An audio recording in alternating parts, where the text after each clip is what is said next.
Curtis Calhoun here with MMA News, and right now I am joined by JSP. Jonathan Pearce is getting ready to return to UFC Orlando. How's it going, Jonathan?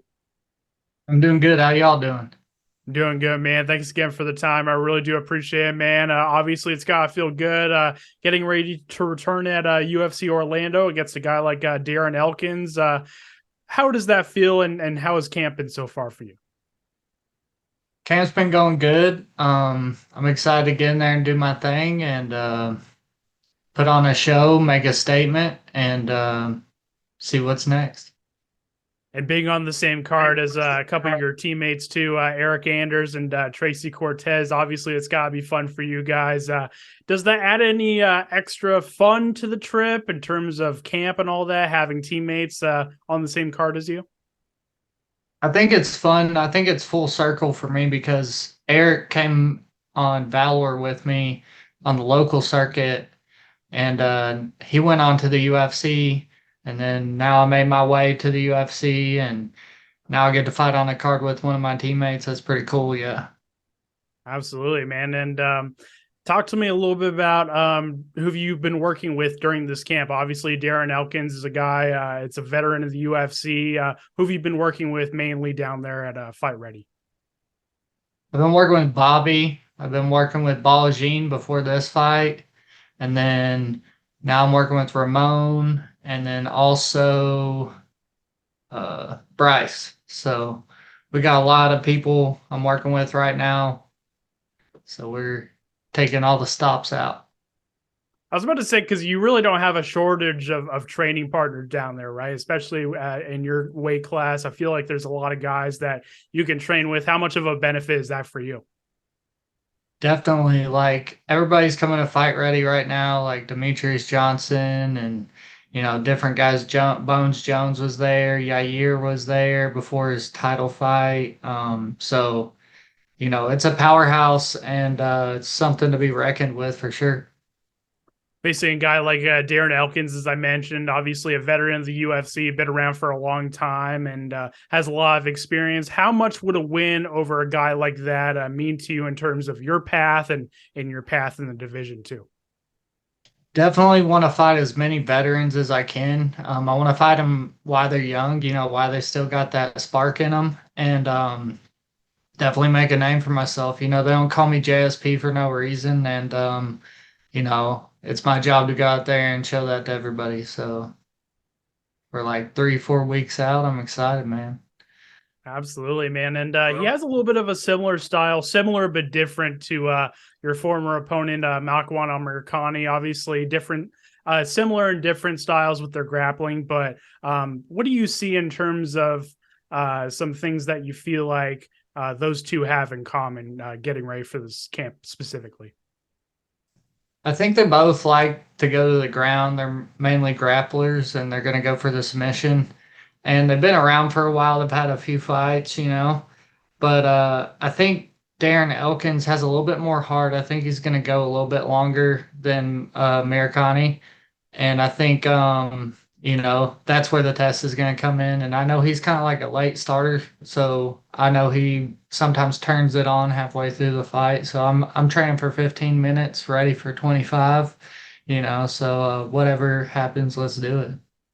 No doubt about it, man. And do you usually train for those long, drawn out wars in terms of obviously, I know you're probably looking for the finish, but if it gets to that point, are you always kind of prepared to go the full distance? Yeah, after the Christian Rodriguez, the Christian fight, I knew that, sometimes you can't finish the fight and you're gonna have to go the whole way.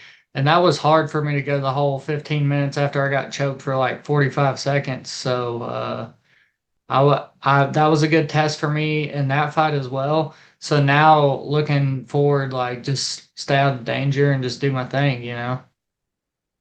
Absolutely, man. You're on a nice win streak right now. I remember last time we talked, I think was like a day or two before your Makhachev Amirkhani fight, and you obviously won that one, still keeping the win streak alive. What do you feel like another win does for you in terms of your position in the division? Are you expecting to be in the top 15 with a win in this one? I think I think this puts me wherever I want to be. Like not a title shot, obviously, But I think if I wanted a top 10, I could take a top 10 after this, especially if I have a finish. But I think I'm looking in that direction. So that's probably what I want to do. I'm thinking of some names and stuff. But right now, the main focus is I got to get the job done first so I can go do that. And, it goes fast, like as soon as you get done fighting, they're like, who do you want next, and you put all that into that fight. So it's hard to game plan and get ready for the next one and be ready for another name when you're already competing against another one. Where do you feel like you'll be at a year from now in terms of your UFC career, your standing in the division and all that? Where do you kind of see yourself 1 year from now?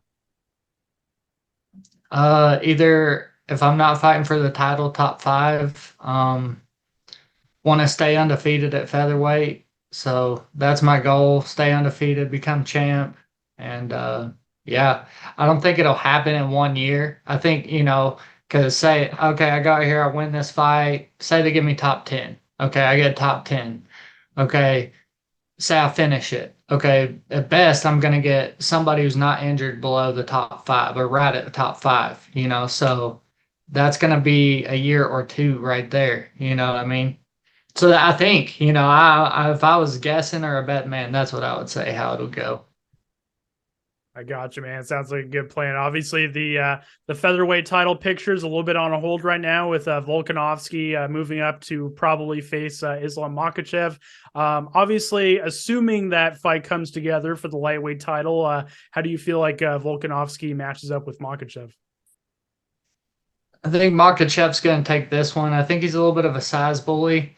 And if you watch the Brown Ortega fight, his wrestling and going to the ground seemed to be a challenge for Volkanovski. Now we know he's probably worked on that and stuff, but I just think, looking at Khabib and his style, and then now you got Makhachev, and he's a younger Khabib.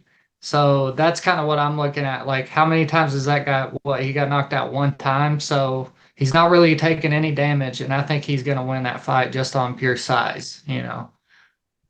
I got you, man. And I got to get a couple more fight predictions from you. Obviously, we have a big card this weekend, UFC 281, Israel Adesanya and Alex Pereira right there at the top. How do you see that fight playing out?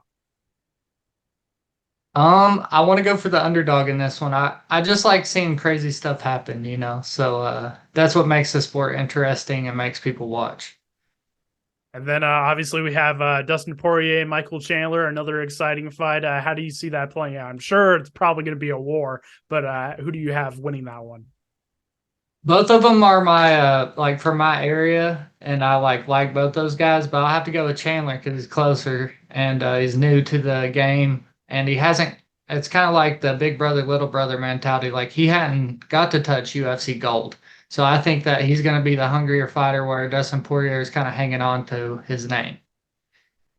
I got you, man. Last question for me, man. What's your message to the fans back home, and what can they expect at UFC Orlando? My job is to go out there and finish this guy in under 15 minutes, and that's what I plan on doing. And let's see what's next. Only the top from here. And thank you for everybody who's been along for the ride. Before we wrap things up, I'll give you the final word to shout out any sponsors you have, shout out your team, all that good stuff. I'll give you the final word. Fight ready, as always. We're a powerhouse. I'm thankful for everybody there, the coaches, the teammates, everybody, from top to bottom. If it wasn't for y'all, I wouldn't be here doing this. So thank you all. And I also want to thank everybody that's been a part of my career, like wrestling coaches, striking coaches, anything, because this is a rough sport and, I've made it pretty far. So I appreciate y'all. That's what it's all about, man. Well, JSP, I appreciate the time as always. Great to catch up, and I'm sure we'll chat again soon, man. Thank you so much. Yes, sir. Thank you.